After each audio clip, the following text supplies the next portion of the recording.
और उसको supreme Court of India ने काफी सीरियसली लिया। 8 जून को इसकी फर्स्ट हियरिंग थी, जिसमें उन्होंने काफी स्ट्रिक्ट क्वेश्चंस एनटीए से पूछे, जो कि है नेशनल टेस्टिंग एजेंसी।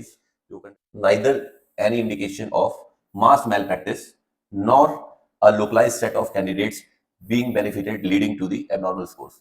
ये वो बच्चे हैं जो रैंक्स लाते हैं, लाइक हाई स्कोरिंग।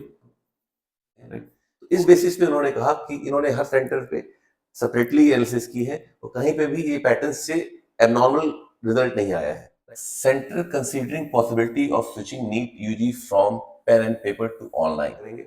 यहां से आपका टेस्ट हो जाएगा बिगिन। ये है आपका टाइमर, यहाँ आप देख सकते हैं कितना टाइम बचा है, किस तरह की मार्किंग है। सही आंसर के लिए 4 मार्क्स, गलत आंसर के लिए -1। नीट में इस डेटा के हिसाब से लगभग 14 लाख बच्चे बैठते थे। इस साल कितने बैठे? 24 लाख। आप सोच सकते हैं किस लेवल का इंक्रीज है, राइट। हर साल 20 लाख, 15 से 20 लाख बच्चे एक एग्जाम में बैठ रहे हैं। हम लोग को ये लगता है कि हमने लॉ कर लिया तो हम सिर्फ एडवोकेट वकील बन जाएंगे। नहीं, बहुत सारे होते हैं। कंपनीज में लीगल एडवाइजर्स होते हैं, मीडिएटर होते हैं, नेगोशिएटर्स होते हैं।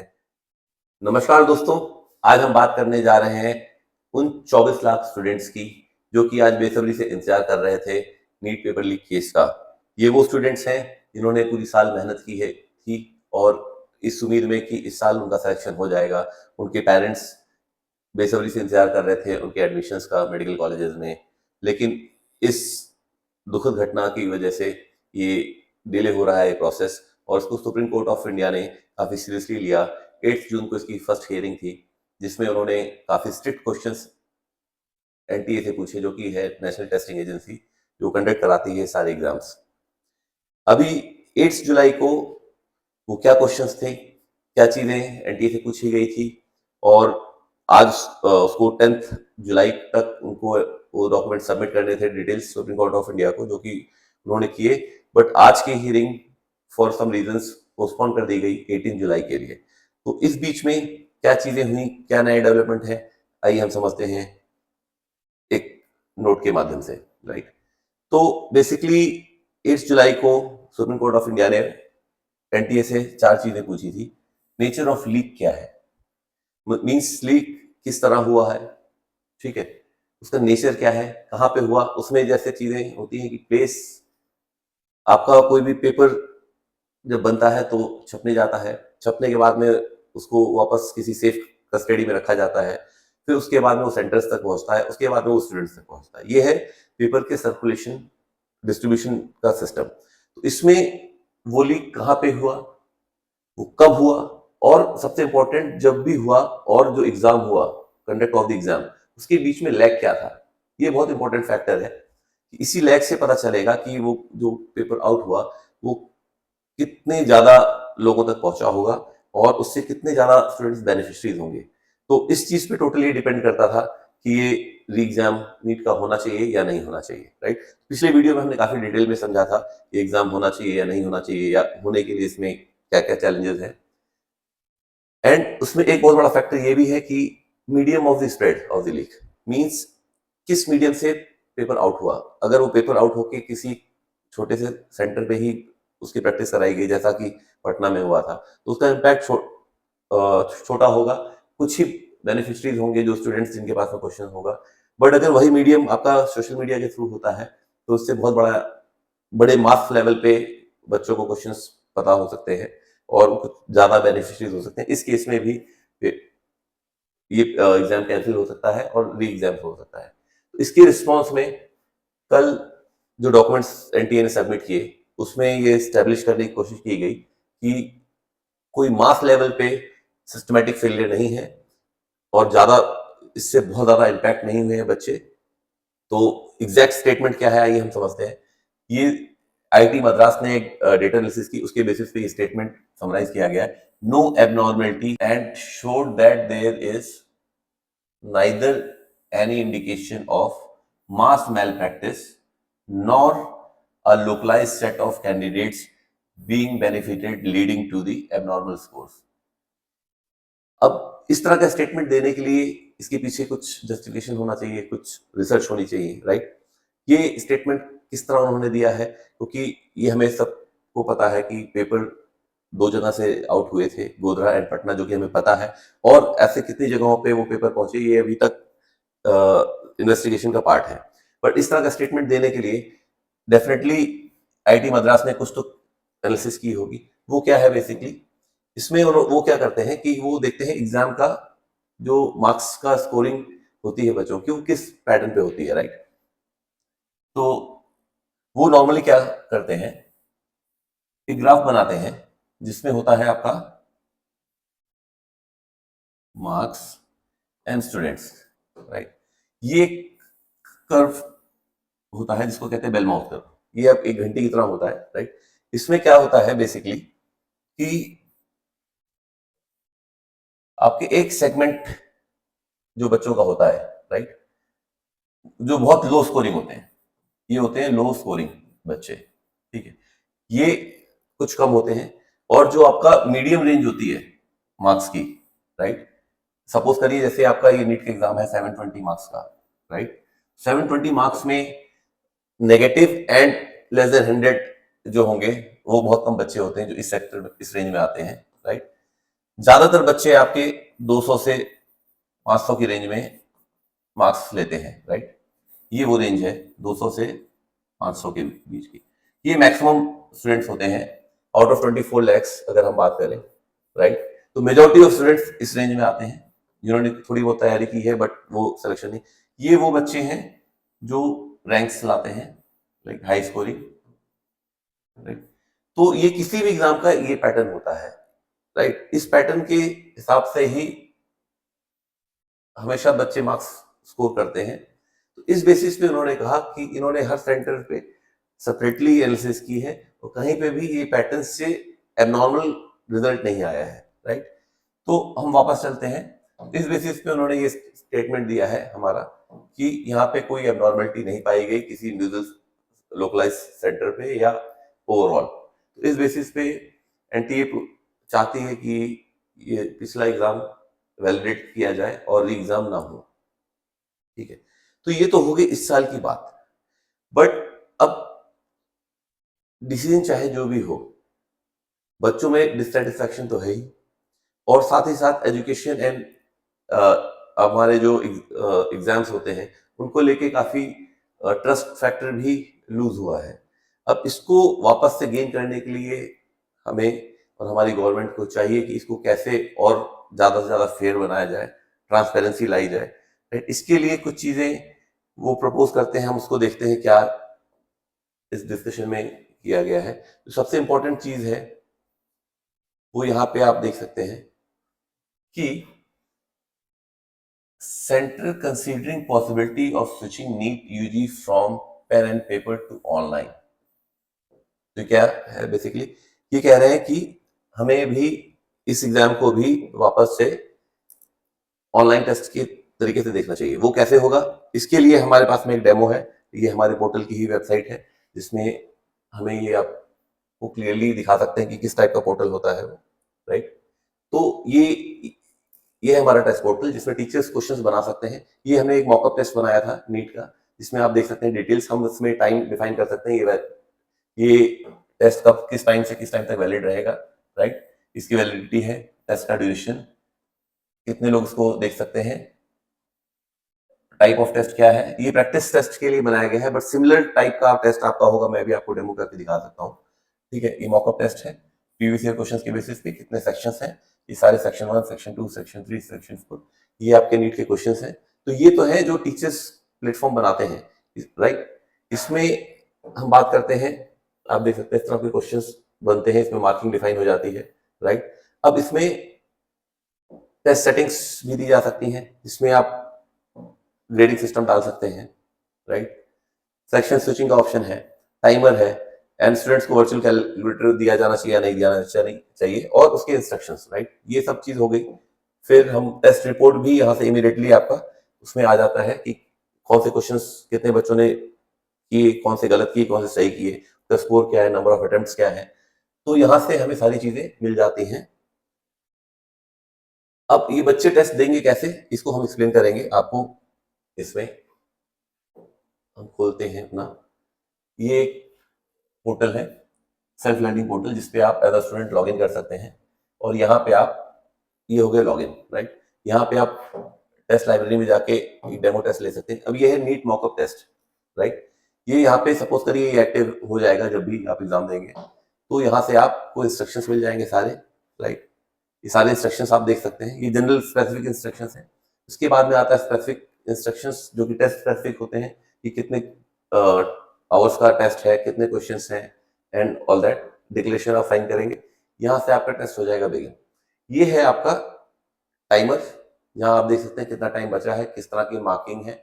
सही आंसर के लिए 4 मार्क्स, गलत आंसर के लिए -1, अनअटेम्प्टेड के लिए 0। ये आपका पर क्वेश्चन टाइमर चल रहा है, ये ओवरऑल टाइमर चल रहा है। यहाँ पे आप अपना आंसर सेलेक्ट कर सकते हैं।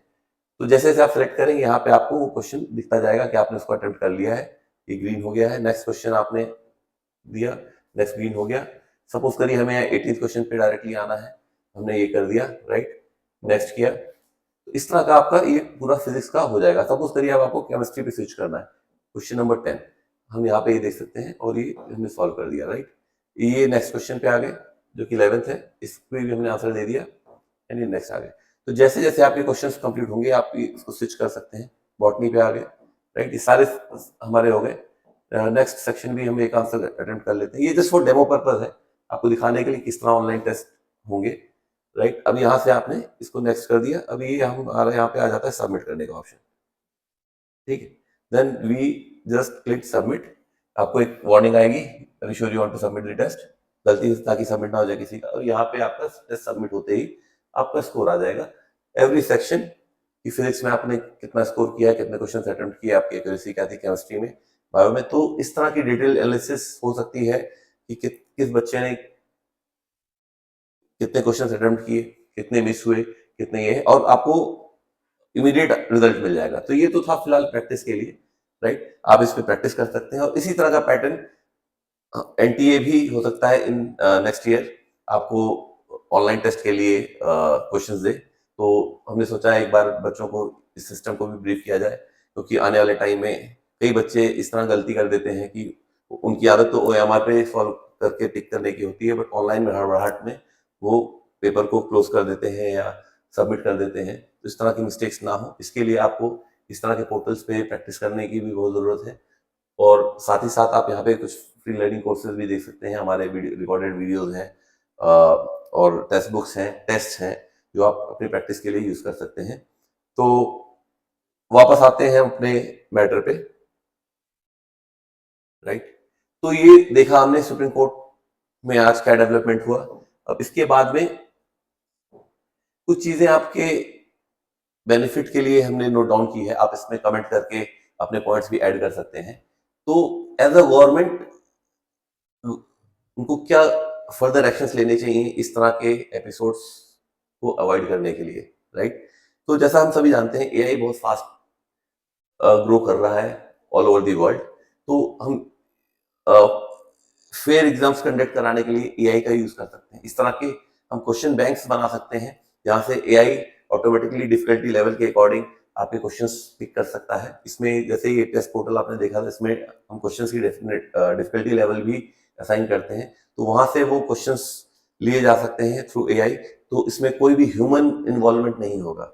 ह्यूमन इन्वॉल्वमेंट ना होने की वजह से इसमें इस तरह के पेपर लीक होने की कोई गुंजाइश रह नहीं जाएगी, ठीक है। अब रही बात कि इसको इम्प्लीमेंट कैसे किया जाए, 24 लाख स्टूडेंट्स कैसे ऑनलाइन दे पाएंगे, इसके लिए उनको शिफ्ट्स में किया जा सकता है। जैसे आईटी जेई में होता है, कई शिफ्ट्स में होता है, क्वेश्चन सेट्स कई सारे हो सकते हैं। और बच्चों के साथ में कोई अनफेयर ना हो कि किसी को इजी सेट मिले किसी को हार्ड, उसके लिए हमारे पास में क्वेश्चंस की कैटेगरी है डिफिकल्टी लेवल के बेसिस पे, कि हर सेट में equally easy, medium and difficult level के क्वेश्चंस होंगे। नेक्स्ट है स्टूडेंट्स एंड पेरेंट्स के अमाउंट करियर अवेयरनेस करना भी बहुत जरूरी है, बिकॉज इसके लैक ऑफ अवेयरनेस की वजह से बहुत इश्यूज आते हैं। सारे पेरेंट्स अगर आप देखेंगे, मैं आपको इसमें दिखाता हूं कहीं पे, कि बहुत लिमिटेड कोर्सेज एग्जाम्स के लिए ही बच्चे, बहुत सारी भीड़ आ जाती है। तो उनको अवेयरनेस ही नहीं है कि इसके अलावा भी बहुत सारी फील्ड्स हैं जहाँ पे ट्राई कर सकते हैं, राइट। तो इस तरह के अवेयरनेस के लिए भी हम एक लेक्चर लेंगे, कुछ हमारे डिटेल्स पहले से हैं, पहले हम इसको कंप्लीट कर लेते हैं। फिर दूसरा है update exam pattern.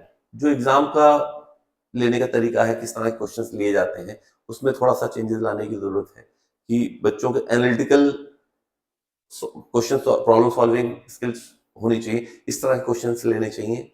Use of AI for the welfare of the people.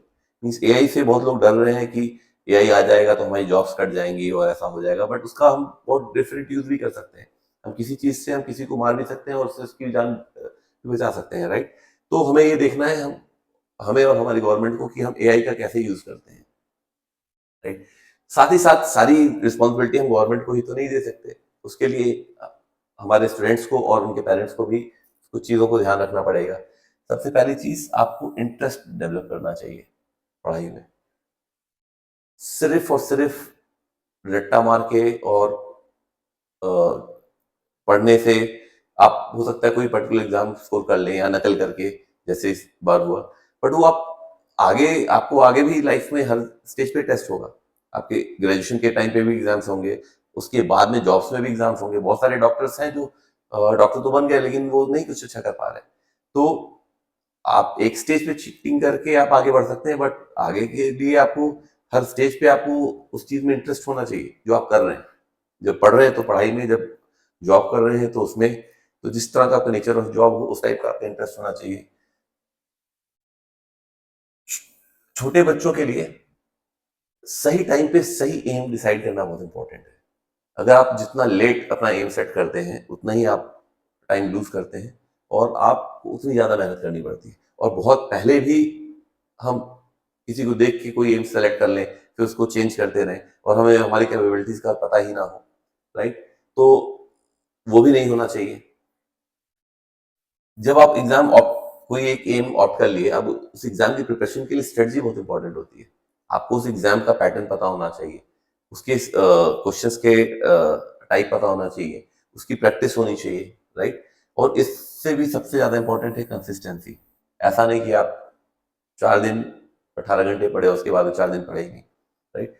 तो ये सारी चीजें हैं जो कि क्या गवर्नमेंट को करनी चाहिए और क्या स्टूडेंट्स को और उनके पेरेंट्स को करनी चाहिए आगे अपने बच्चों को इम्प्रूव करने के लिए। अब हम एक छोटी स्लाइड पे चलेंगे जहां पे हम देखेंगे कितने टाइप के एग्जाम्स होते हैं, किन किन बच्चों के लिए होते हैं, उनके पास में क्या क्या ऑप्शंस हैं, राइट। तो हम देखते हैं, ये आपको क्लियर शायद ना हो रहा हो, कोशिश करता हूं मैं क्लियर करने की, शायद अभी कुछ क्लियर हो, राइट। तो यहाँ पे देख सकते हैं मेनली 90% स्टूडेंट्स इस कैटेगरी में फॉलो होते हैं, ठीक है। आपका वो क्या है कैटेगरीज? इंजीनियरिंग, मेडिकल, एनडीए जो कि 12th के बाद होता है, एसएससी, इसमें आपका एमटीएस एंड जीडी है, सीएचसीएल, सीजीएल ग्रेजुएट लेवल पे जो होता है, सीडीएस ये भी ग्रेजुएशन के बाद में होता है, एंड यूपीएससी। इसमें आप देख सकते हैं टोटल, ये डेटा थोड़ा 2-3 साल पुराना है। अभी आप देखेंगे नीट में इस डेटा के हिसाब से लगभग 14 लाख बच्चे बैठते थे, इस साल कितने बैठे? 24 लाख। आप सोच सकते हैं किस लेवल का इंक्रीज है, राइट। हर साल 20 लाख, 15 से 20 लाख बच्चे एक एग्जाम में बैठ रहे हैं। ये देखिए आप, एसएससी 30 से 35 लाख, यूपीएससी 5 से 6 लाख, सीडीएस करीब 10 लाख। तो हर साल कई करोड़ बच्चे कंपटीशन दे रहे हैं, जॉब्स लिमिटेड हैं, ठीक है। सिलेक्शन रेशियो आप देख ही रहे हैं, 100 बच्चों में एक बच्चे का, 1000 बच्चों में 2 बच्चों का, इस टाइप का तो सिलेक्शन है, राइट। सीट्स कितनी है, किन किन कॉलेजेस में, कितना टाइम लगता है उस कोर्स को करने के लिए। ये फीस हमने गवर्नमेंट कॉलेजेस की सब्सिडाइज फीस ही रखी है यहाँ पे, राइट। यानी एवरेज सैलरी भी स्टार्टिंग सैलरी है, बट इसके बाद आप कैसा परफॉर्म करते हैं वो डिपेंड करता है आप कहाँ तक जाते हैं, राइट। तो इस तरह की एनालिसिस भी आपको करनी है अवेयरनेस के लिए, राइट। अगर हम थोड़ा सा आगे बढ़ते हैं, ओके, क्लियर करते हैं।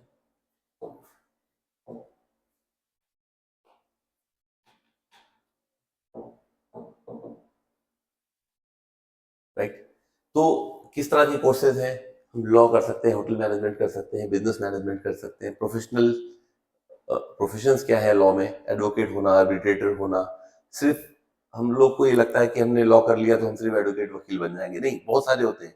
कंपनीज में लीगल एडवाइजर्स होते हैं, ठीक, मीडिएटर होते हैं, नेगोशिएटर्स होते हैं, ठीक है, प्रोफेसर्स होते हैं, आर्मी में भी लॉ के लिए वैकेंसीज हैं। ये सब चीजें बहुत सारे लोगों को पता ही नहीं होती। होटल मैनेजमेंट, इतने रेस्टोरेंट्स और आपके होटल्स में इंक्रीज हो रहा है, इनमें इसकी बहुत डिमांड चल रही है। बिजनेस मैनेजमेंट में आप किस तरह के कोर्सेज कर सकते हैं, ब्रांड एम्बेसडर, ब्रांडिंग, राइट, अभी इतना सारा कुछ चल रहा है, नए नए ब्रांड्स आ रहे हैं, आप उसमें ब्रांड मैनेजर बन सकते हैं।